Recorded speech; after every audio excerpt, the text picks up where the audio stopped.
Greetings, Dr. Will here. Welcome back to the serialization of What You Don't Know, Successfully Lead a Software Project Without Tech Expertise. Episode 4, Chapter 1, Software Introduction, Part 2. Definition of programmer. Someone who solves a problem you didn't know you had in a way that you don't understand. See also wizard or magician. Software is a set of instructions executed ultimately by hardware, a computer. Actually, it is a set of instructions, all of which, when executed together, produce a result. With luck, the result will be close to what was desired.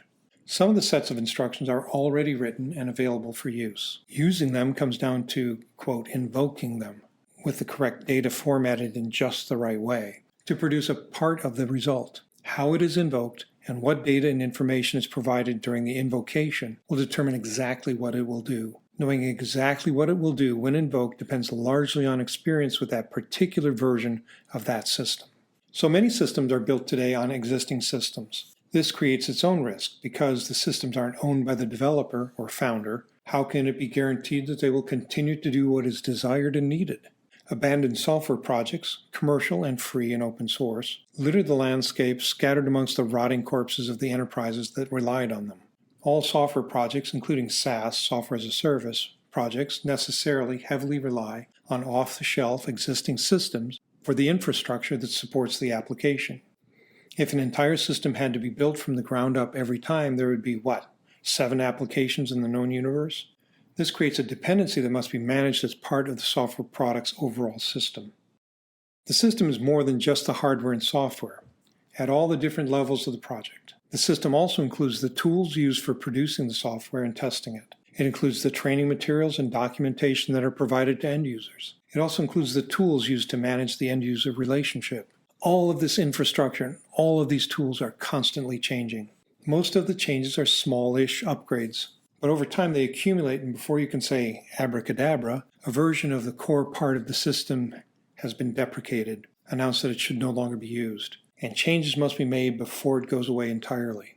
Once a software system is deployed, its environment will start to shift and change under it. The hardware might change, albeit slowly and usually transparently to the application. The operating systems and container technology also change and are updated for security, among other reasons. Other supporting systems, for example a database, can and will also change. If you're connecting to other systems, then their APIs can and will also change.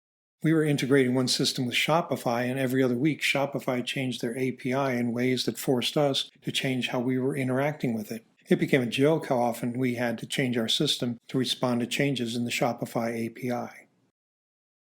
The long haul.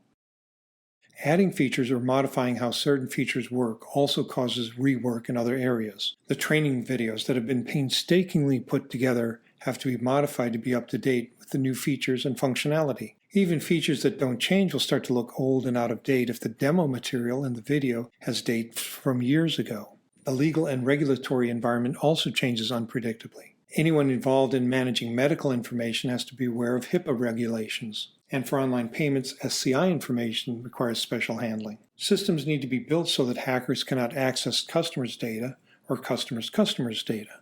Technical debt is caused by work that is foregone or shortcuts that are taken to field a system quickly without regard to the long-term maintenance of the system. Eventually, that work will need to be redone. The rework is often more time-consuming and expensive than doing it right the first time.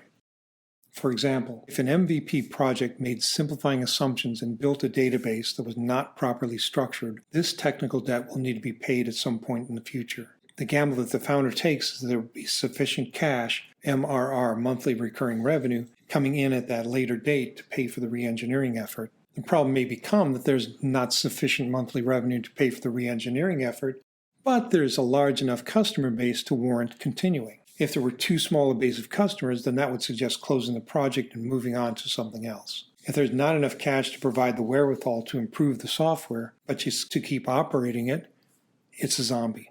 Running or managing a software project is difficult enough when everybody is in the same building. When people are scattered across the globe, it is much more difficult to keep everything organized and converging on a solution. Going for the cheapest solution often results in contracting with developers thousands of miles away in completely different cultures.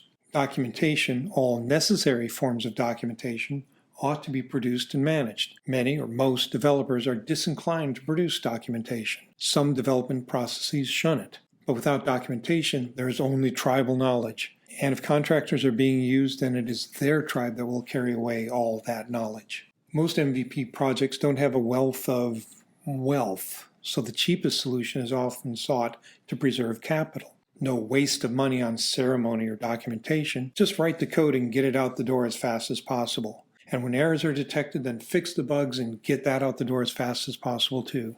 The net result of this behavior is often a system that will need to be rewritten in its entirety. Replacing the existing running system with a new bug-compatible version of the system is a major project, one with no apparent benefit to the subscribers. That requires a reasonable level of success to fund all that rework. Founders, entrepreneurs, just think they need something fast. They don't want to spend any money on making something good. After all, it might just fail and all that effort would be for nothing. So make something that almost works, something that proves the market. The hidden risk for lean startups is that a better funded competitor may be interested in jumping into a lucrative market. Better funded competitors let others take the risks on of innovation, and then when they see there is a market, stroll in and drop a bucket of cash on the project and take over the market. Project managers generally want things done right the first time. Business owners, operators, even more so because they will have to live with the system. Project managers can often pass off any badly written software to whoever has to maintain it. SaaS founders, same thing. Whoever buys them out will have to solve the problems inherent in badly written software. Familiarization with what software is and how it is or should be built gives folks a leg up on what it takes to produce good software, or what it takes to produce software that has a prayer of meeting its requirements and expanding with new capabilities. And that is one of the things that is promised to early adopters. They get to help determine the evolution of the product, and implicitly that it will actually mostly work. That ends Chapter 1, Software Introduction. Join us next time for Episode 5, Part 1 of Chapter 2, Building Software, the View from 30,000 Feet. That's it for me, for you, for now. Be careful out there. Bye.